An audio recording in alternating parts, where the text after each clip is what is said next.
Hey everyone, welcome to my channel. It's me Gamerturk, and while the light is going away and things are not optimal for my webcam over here, I promised a Tuesday video, damn it, so we are doing this.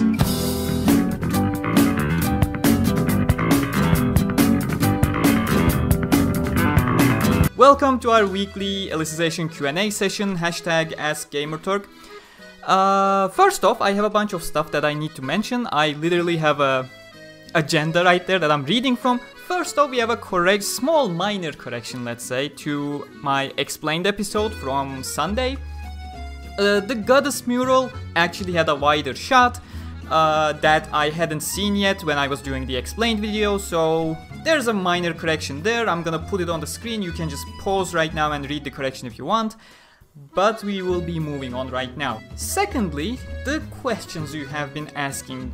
I have three things that I'm gonna mention about the questions I am answering to here. First off, some of your questions were repeats from previous weeks or from things that I already answered in my explained episodes. God damn it, that hair is getting in my way.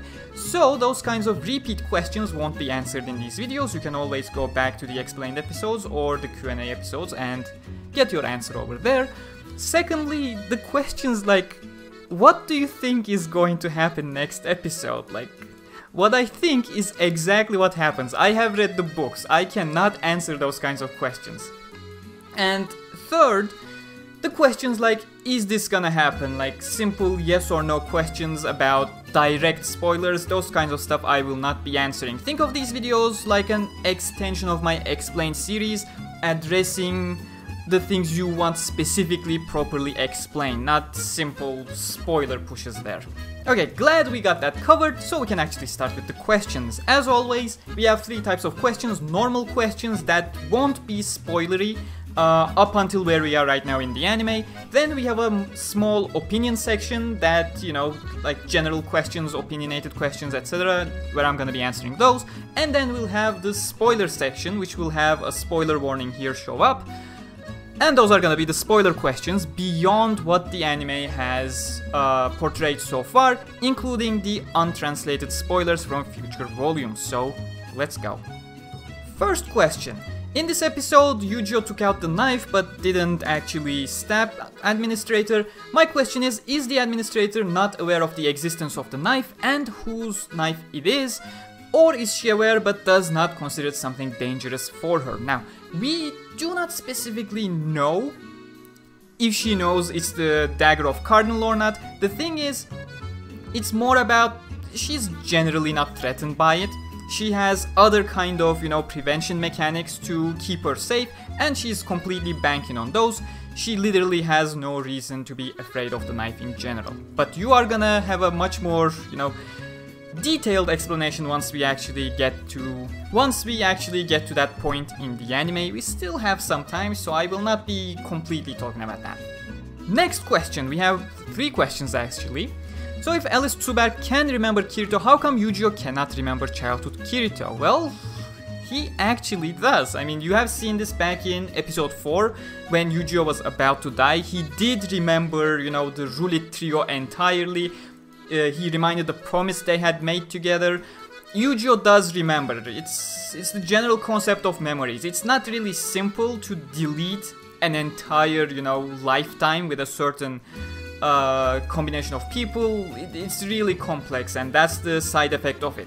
The reason why Alice Tsuberg completely remembers everything, not Synthesis 30, the Tsuberg version, is because Alice Tsuberg was isolated before Kikoka and Wrath were able to grab and, you know, alter the memories. They specifically mentioned this back in episode 5 and 6. Should be 6 actually. 2. I remember both of you and the anime mentioned about the durability of the Blue Rose sword and the black one. Is it gonna break if they use enhanced armament later when they fight? The enhanced armament as well as the release recollection, the memory release, actually does consume, don't want to say durability, but it comes down to durability. Like when you unleash it, it really exhausts the weapon to its absolute limit. So just like a human being, once you exhaust something too much, its durability does come down. And if they actually consume the entire durability, yes, it is gonna break. Theoretically, that's what happens, but I am not gonna tell you what's gonna happen. Oh, third question. How do you feel when you know what is gonna happen next? Do you think you would have enjoyed the anime more if you don't know the spoilers? I would probably enjoy the anime more than I do right now if I actually hadn't read the novels. What can I say? The first time you experience something is usually much better, and the fact that light novels are so much more detailed and so much more enjoyable than the anime is certainly doesn't do the anime any favors in my opinion. This week's episode was okay. Seeing Kirito tell Alice everything about her past and them hugging won't go well with Eugeo. Okay, this is here, it's not really a question, but it's something I really want to clarify. They did not hug. As you can see from Sora's explanation, it's literally Alice trying to come to terms with the pain in her eye. She specifically tells Kirito to actually, you know, stabilize her, and that's what Kirito does. That's why he grabs her face and pushes it. It really grabs her face solidly to just distract her from the pain that is going on. Can that hair of mine fuck off? The same thing with when she pushes her head towards the chest. It's literally trying to come to terms with the pain. It's not a hug. I know some creators do point it out as something else because clickbait is too strong, but no, that is not the case. I'm glad that A1 adapted a Eugeo part properly. Yes, they actually did, surprisingly. Hope this still continues next episode. Here are my spoiler questions, which I deemed not really spoilers. I think this is one of those where I cut some of the questions though to fit in the normal section. Anyways, the one is semi-spoiler. When Eugeo broke the seal of the right eye, did he become a bottom-up AI just like Alice, or only Alice can become one? Oh, we go all the way back. The thing is, Alice did not break the seal when she was a child. She really did not become a, let's say, true bottom-up AI in the way Wrath actually envisioned, because she did it without even realizing that she was breaching the taboo index. The thing is, they want the Floodlights to know the rules, but still break the rules based on the instances. That was not what the child Alice has done back in episode 1. I am really getting tired of my hair. But Eugeo did exactly that. He knew there was a rule, and he still broke the rule knowingly. That's also what Alice did later on, but again, we were talking about the episode 1 break of the taboo index, so there is your answer. And if he did, why Wrath employees didn't notice it? Is it because... Oh my god. Yeah, the answer to that question is the Floodlight acceleration, of course. It's literally going way too fast, and Wrath is monitoring the underworld via the logs that exist, and they have a bunch of people going through the logs, of course, and once they see something, they start, you know, observing, but once they actually see something, it's mostly too late. Barely any time has passed in real life in terms of what is happening in underworld, so Wrath simply has not yet noticed. It's such a short amount of time that they are going through an immense amount of data. It's basically that, and they are busy with something else in the process, but we'll get there soon. I still don't get what core protection is. Core protection is essentially a firewall protecting the artificial floodlight.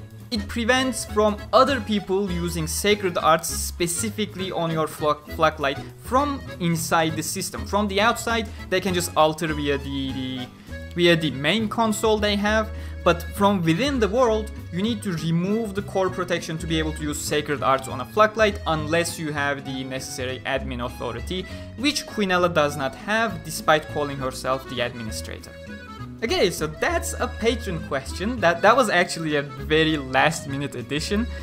Do the other Integrity Knights know that Fanatio is not a man? She was seen without her helmet in the episode Walking with Berkuli and Alice, but Alice still called her Sir Fanatio. So do the other Integrity Knights actually know but still call her Sir out of respect or something? Now, there are two things that needs to be addressed. First off, we're not sure if every single Integrity Knight knows that Fanatio is not a man, because, you know, she's the vice commander of the knights. She's not always present for the other knights and stuff, and most of these knights we don't even meet, so we barely have any idea if they know or not. We know Fanatio begins wearing the helmet to hide her feminine nature. After a while, after an event, she went through with... should I say the name? I think I already said the name in my explained episode. Vixur Ulshasta or Vixul Urshasta, depending on which translation you're following. She started wearing the helmet after that specific event, so for a certain amount of time she was already seen without her helmet quite a lot. In general, after the event she always wears the helmet, so she probably should have been wearing the helmet back then as well, in the episode that we have seen it with Chudelkin. But yeah, that's the answer to the... Okay, that's enough. Yeah, we're continuing like this. As for why Alice calls her Sir Fanatio, the thing is, she is using the Japanese honorific, the Dono edition, which does not really have a gender attached to it. It's literally something you say to someone of equal authority, let's say, more or less equal authority, but still want to show respect. So she literally says Dono. That's probably a decision on Crunchyroll's side for subbing, or whichever sub that was. She is just using that specific genderless honorific that does not specifically say sir. Next question, with spoiler alert, but yeah, I am not answering that in full force, so it is no longer a spoiler. Can you explain about the three goddesses and their weapons? First off, we have three main goddesses, Stacia, Solus and Terraria. Those are the three main. Vecta is on the other side, it's the dark god. But we're gonna talk about the three main because that was on the mural. Assuming this question is coming because of the mural. Stacia is the goddess of creation. She has the power to alter the geometry, world geometry around, speaking from a system perspective, or just environment around her, speaking from more of a, realistic thing. And she uses a rapier as a weapon. 2. Solus is the goddess of sun. She can fly and she has a pretty damn powerful bow. Third, we have Terraria. She has a one-handed sword, quite simple really, and she can slash and heal people. That's their main abilities, and that's all I'm gonna answer this question with. Again, another spoiler question, but the spoiler was actually relevant to the second question, which I have cut out from this one. Integrity Knights live for a long time because of Quinella, but if Quinella dies, does that mean Integrity Knights will die too in a short time? That's a no. I mean, it depends. As I said in the previous explained series and the Q&A sessions, Integrity Knights do go through a maintenance process from time to time to clean up their memory, ensure their obedience further, and that's essentially what happens. Depending on how long ago that had happened, they already have quite a decent buffer time. But nobody aside from Quinella actually knows how to go through the synthesis, or rather maintenance process. So yeah, they would eventually die, but it doesn't depend how old they actually are in terms of when they were born. It actually depends when was the last time they actually went through the maintenance to clean up their memories and some space.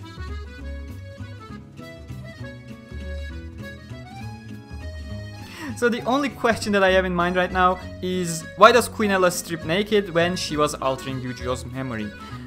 Now that's very simple. It's not because she's trying to seduce Eugeo, it's literally a showcase of love that she knows Eugeo was looking for. That's her understanding of love in that case, and that's what she's trying to convey. That's literally why she gets naked. She doesn't have any other, intentions. But that's it for our non-spoilery questions, so we are moving on to opinions that are still non-spoilery. Probably should have worded that better, but let's move on. Here's a question for the Q&A. It's been confirmed that the last episode of the first half of Alicization will air on April 5th. How long do you think the break will be before part 2? April 5th? Why April 5th? I'm pretty sure episode 24 coincides with 30th of March. It's definitely not April 5th. April 5th, or rather 6th, the Saturday, it's when the schedule switches, so that's what I'm assuming you are referring to. The thing is, we know they are going away for one course so far, according to the program of the TV schedules. We do not know about how long it will continue afterwards, so it can be just a 1 core break, it can be a 2 core break. It depends on how much time they actually need. Second opinion question, god damn it, we're at the shitposting party. You have such amazing hair that even Asuna and Alice would feel inferior. Your secret.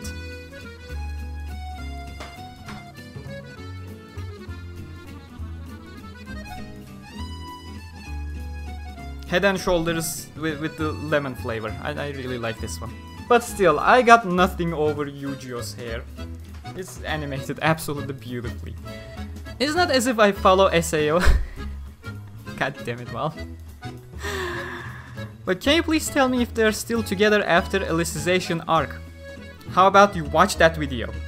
I challenge you. Is the synthesis ritual always connected to sexual interaction? If so, does that mean that Quinella, please step on me, banged at least 29 times? 30 EKs minus 2 due to Fizel and Linel. Dude, why 30 EKs? Why do you forget about Eldri? Come on, Eldri is 31. But yeah, that pretty much covers the opinion slash shitposting questions, I guess. So we are now moving on to the spoilers. So there is your spoiler warning. If you don't want spoilers, you are welcome to leave. But looking at my analytics, like many of you who stuck the first 5 minutes stick to the end of it as well. So I'm not even sure how important this spoiler warning is. Let's keep going. In that ceiling with the bird, is that Alice's actual memory fragment telling Eugeo to run away from Quinella? I answered this in the explained episode and... oh, wait. This is not the reason why I included the question. Yeah, your answer is in the explained episode, but it's a yes. Will we ever see Alice without the Integrity Knight armor since she's turned against the church, if I'm saying it correctly? Yes, we will see it without her armor, but probably not the exact same way you're expecting, let's say, because there's gonna be a significant plot twist coming, and yeah, that's gonna make her hang the integrity armor away for a while. Spoiler alert! Yes, all of those are actually spoilers. After the War of the Underworld, as far as I remember, they accelerated life to some ridiculous point where 1 real second was thousands of years in Underworld. Kirito and Asuna stayed there and they weren't supposed to be ever able to come back to their real bodies, but they did. How? There's a bunch of stuff. There is no clear answer, even in the novels. I actually asked ahead to many different Wikia people. The thing is, it's implied they spent a lot of time, much like Quinella. They slept a lot. They did not use much of their memories at all times. That's the first possible explanation. Secondly, they may have did some memory alteration tricks, which is not very likely, but still nevertheless possible. 3, the real capacity of human mind that was explained back in episode 6, if I'm not mistaken. It was explained more... I don't think it was explained in episode 6. That's what I explained in my explained video. It is Higa and Kikoka's theory that the human mind has around 150 years of memory space. It's literally a theory, and that's why they created the light cube devices individually to fit that much amount of memory. So that 150 years, definitely correct for floodlights within Underworld. That 150 years is not correct with real minds at all times. Since it's just a theory, it's not proven or anything, it's very likely that they may have had more memory space than what the theory suggested. But again, no clear answer. It's one of these 3 possibilities or maybe a combination of them. Hope that answers the question clear enough. And we are back re-recording the part that OBS messed up again because the sound recording was gone, so we're continuing. I have one question. What happens if Kirito dies in the Underworld? Does he just respawn or does he wake up in the real world? A lot of you have been asking this question here. Again, what would happen if Kirito would die in Underworld? Will someone help him again?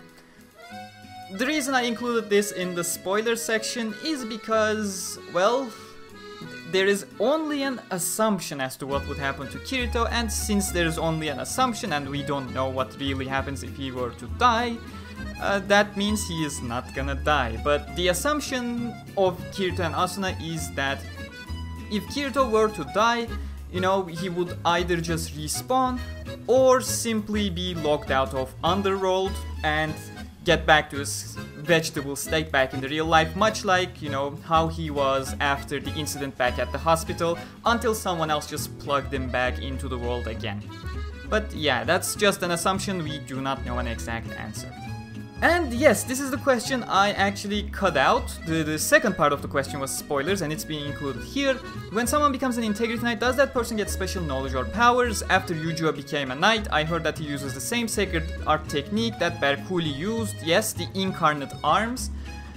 The thing is, they are not really given special knowledge or powers, it's just that their powers are enhanced to a greater extent.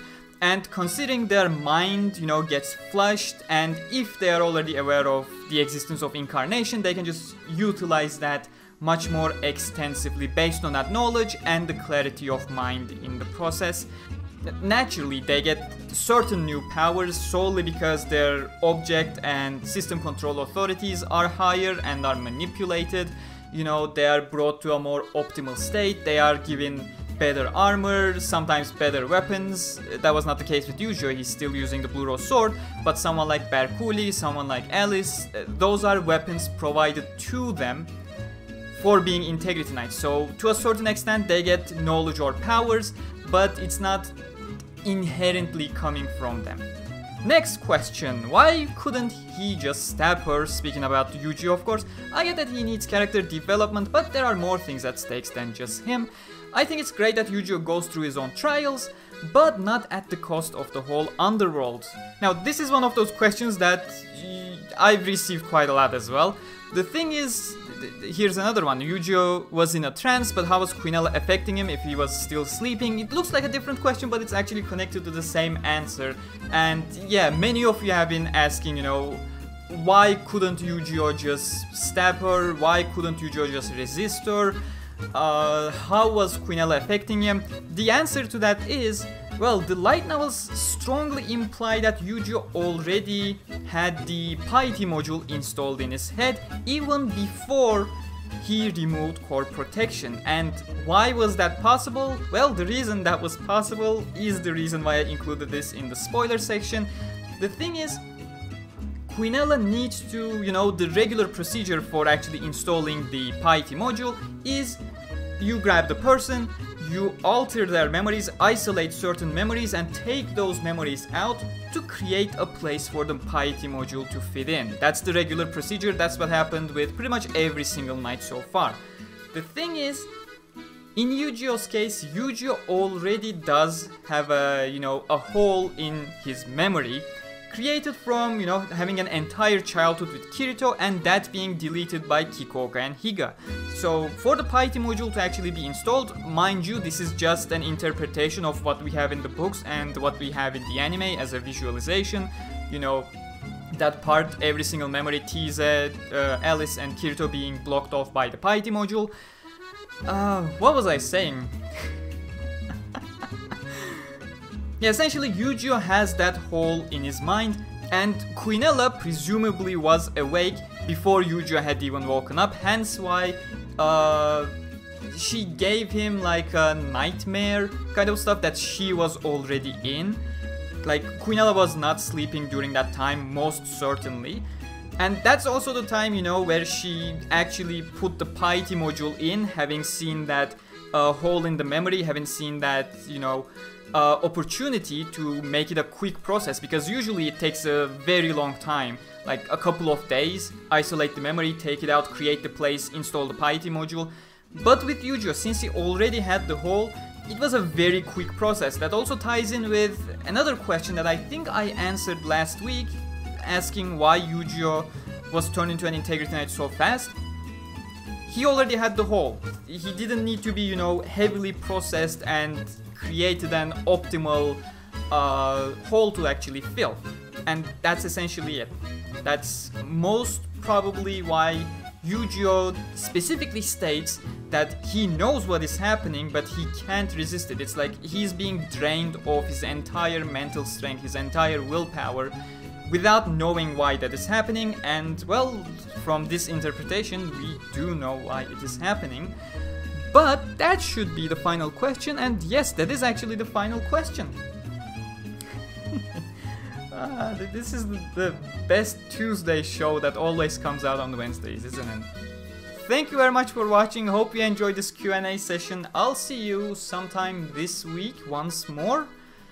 And on Saturday with the Alicization Explained for episode 20. It's Wednesday, we still haven't received the screenshot previews for episode 20, which is weird because they usually come out on Tuesdays. Sometimes they're later down the line on Wednesdays, but we still haven't gotten it, so let's see what's gonna happen. Again, I'll see you next time. Stay cool, take care.